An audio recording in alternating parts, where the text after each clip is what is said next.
The shuttle is going to stay docked here until further notice. I'm not ready to part company yet. It sounds like you have a lot of traveling to do. So do I. I'm going with you. The Sith have taken a particular interest in you, and you can use an extra blaster. I've been meaning to leave Duxon to look for other Mandalorian clans anyway. The Sith aren't known for sharing power. If the Jedi Order is destroyed for good, it's inevitable that the Sith will dominate the Republic, and then my people will be eradicated or enslaved. Helping your cause is a matter of necessity. Mandalorians helped Exar Kun during his war. We know firsthand how we fare in the service of their like. But that's enough for now. We'll have time to talk later. The Ebon Hawk is patched up and ready to go. When you're ready to depart, we can ask the guide here to take us back to the ship.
The Mandalorian.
Mandalore will gather the scattered clans. We will triumph!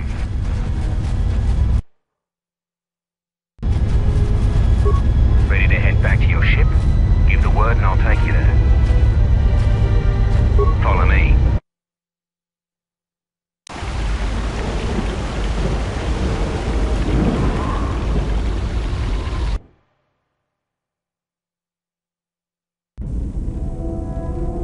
I don't understand why you won't let me take a look. Statement. I've had quite enough tampering at the hands of unskilled meatbags such as yourself. I'm not eager to submit to this treatment now or in the future. Unskilled meatbag? I'll show you unskilled. Appeasement. I did not mean to imply that you were an unskilled meatbag, as incapable of performing rudimentary repairs as holding a hydrospanner. It is only that I am quite particular with my repairs. Perhaps when I am more confident in your abilities, I will allow you to examine my internal components. So you fought against the Mandalorians in the war? I was part of the war effort, yes. I worked as a technician, though. But you fought on the front lines. To a Mandalorian, there is honor in that. I could do without your Mandalorian honor.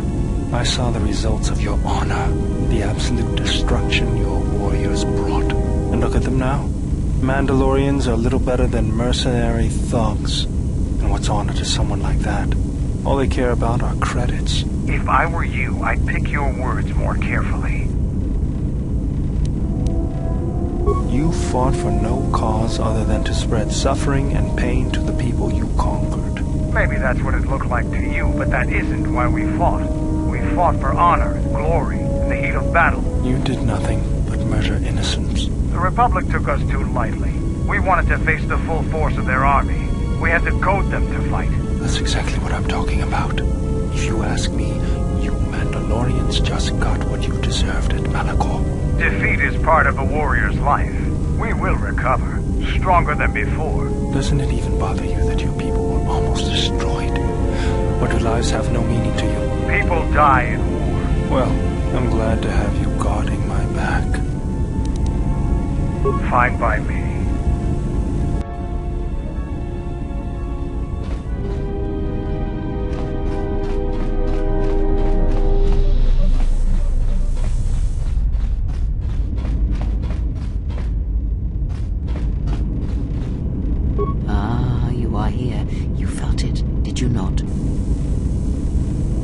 The time to hide your presence is coming to a close, and you will need to increase your training. You are ready.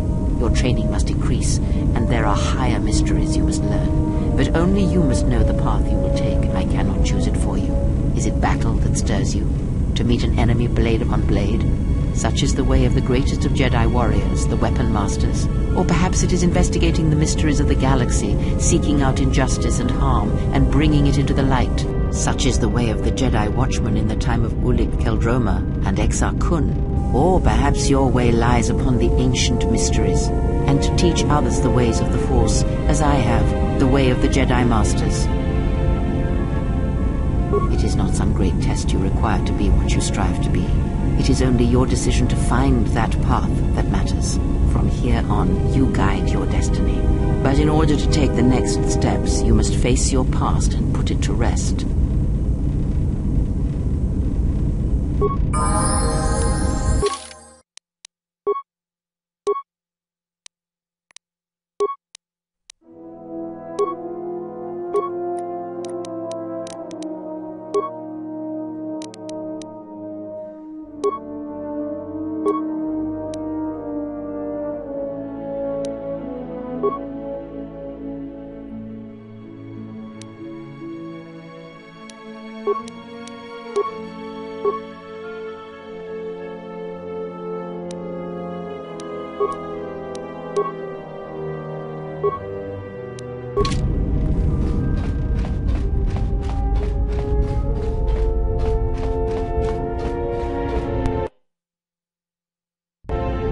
Yes?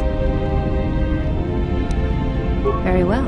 I think you are ready for the next tier of instruction. For this we will keep the etiquette of the last duel, but we shall add any melee weapon you choose to the ritual, with the exception of the Jedi weapon, the saber.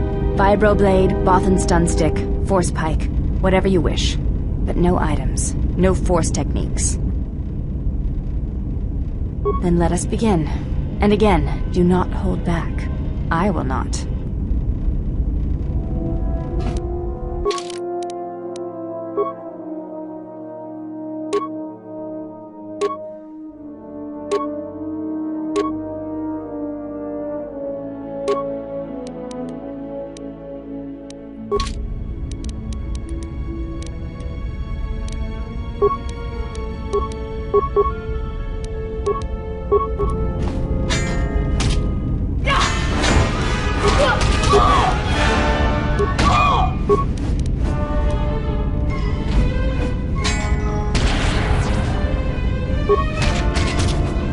You fought well indeed. You have caught the principles of the style by watching and anticipating my movements.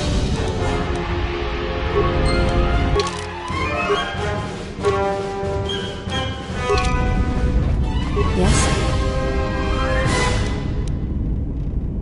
I fail to understand the problem. I had heard the Coreward systems had customs concerning modesty, but when training, such customs are not practical or efficient. I can see no fault in your reasoning. I do have bulkier clothes. Will this do? They suffice for training purposes. They belong to my mother. She was the one my father followed to war. She was a Jedi. These are her robes. I have not worn them since they came into my possession. They are the only thing of her that I possess. I think you misunderstand. I have no feelings concerning her, at all. There is only curiosity. I never knew her. There is no absence of presence when there was nothing there to begin with. I miss only that I never knew her at all, and what it was about her that caused my father to follow her to war. You may ask.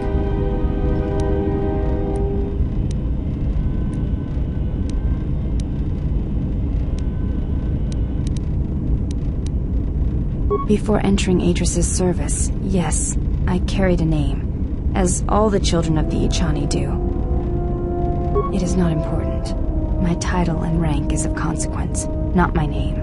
I take value in Atrus's service, not in myself.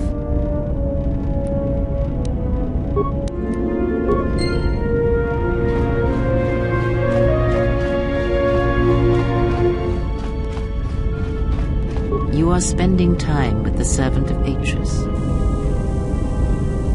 I knew her mother. She was a Jedi Knight, a master, named Aaron Kai. Jedi are forbidden to have children, and when the crime finally came to light almost a decade later, Kai was exiled. She joined the Mandalorian Wars after the shame of her birth was revealed. Revan welcomed her, and she was said to be a skilled warrior, beautiful and strong in the Force. The Force flows strongly in the blood of those born from Force sensitives. I doubt that Aaron was any different. If the servant of Atrus is of her blood, then the potential lies within her. If you train her, if you teach her the ways of the Jedi, you will be asking her to break her oath to Atrus. It would be best not to train her, and let the bloodline die with Telos. Ah, that was an interesting choice of words indeed. She has sworn not to follow the path of the Jedi by her oath, but even that oath is limited. One does not need to be Jedi to learn the ways of the Force. I suspect it cares little for our codes and philosophies.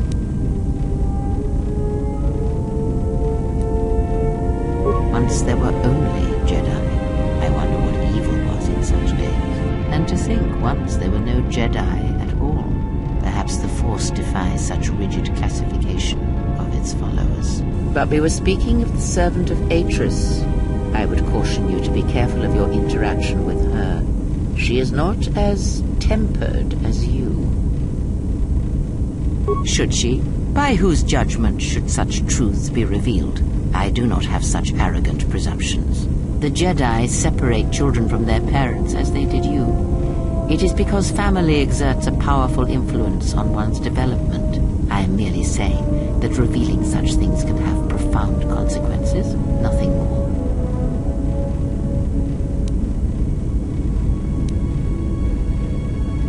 You must train yourself first. The time will reveal itself. Yet if you persist as you have, building her trust, then you will be training her, whether you know it or not, until the choice is hers, not yours. Before you go, a word of caution. Spend time with her if you must, but recognize where your true loyalties lie, to the galaxy and yourself.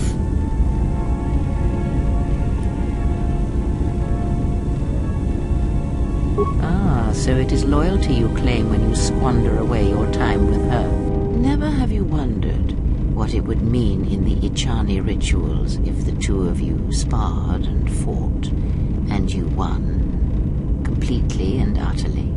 If perhaps she would give in, surrender herself to you. Few are the thoughts that can hide in the shadows of your mind. Exile, and such passions are not strength, but erosion.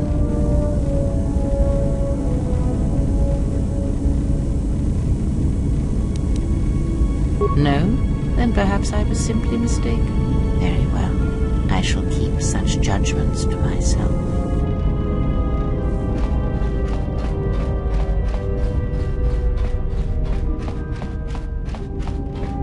Yes?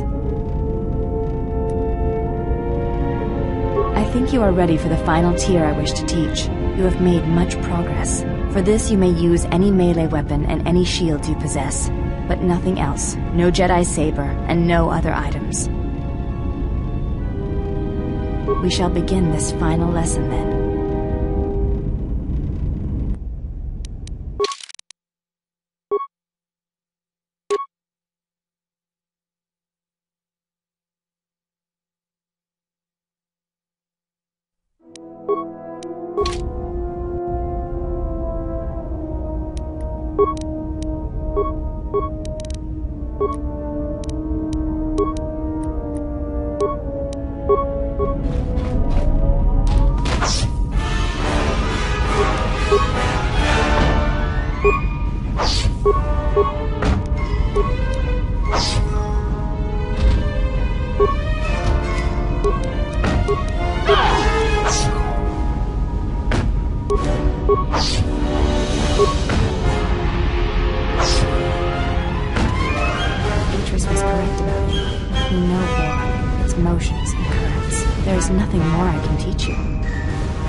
No need to know more.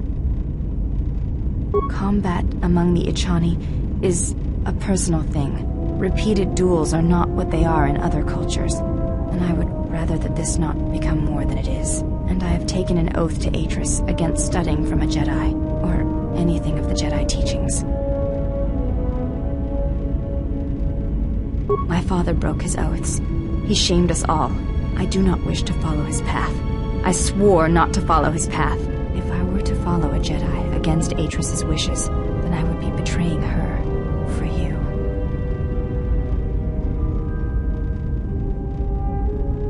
This is a difficult thing for me to say, but I ask that you be silent as I tell you this. It is my desire to learn from you what you can teach me of battle. I have already learned much in our duels, but with every battle, I wish to know more of you. Your stance, your movements. I can sense shades of meaning and an echo of something I have yet to experience. Atris said that you were the only Jedi to have survived the Mandalorian wars, that you had stared into the heart of war and only turned away because you were forced to. I do not believe her. I believe that you made a choice, as my father did, and that is important to me, more than you know. And you are important to me more than you know. I will accept whatever you wish to teach me, though it breaks my oath to Atris. What of her? As I said, I knew little about her. This is already known to me. Why are you telling me this? I think I have always known this. It has always been in my thoughts. As I followed Atris, perhaps what I wished to follow was the call of my bloodline. Of my mother, I have felt incomplete, hollow since her loss at Malachor 5. And with your help, perhaps this wound might be healed. And so it ends. I want you to teach me the ways of the Force, to become a Jedi Knight like my mother.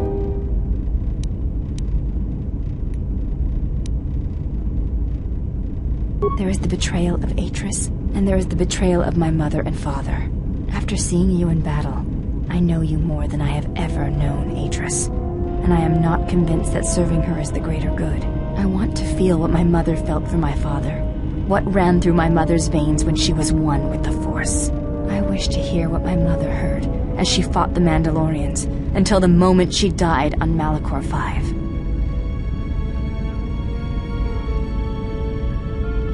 I will not let you down, Exile.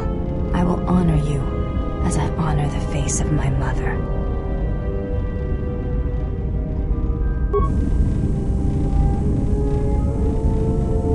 Betrayal.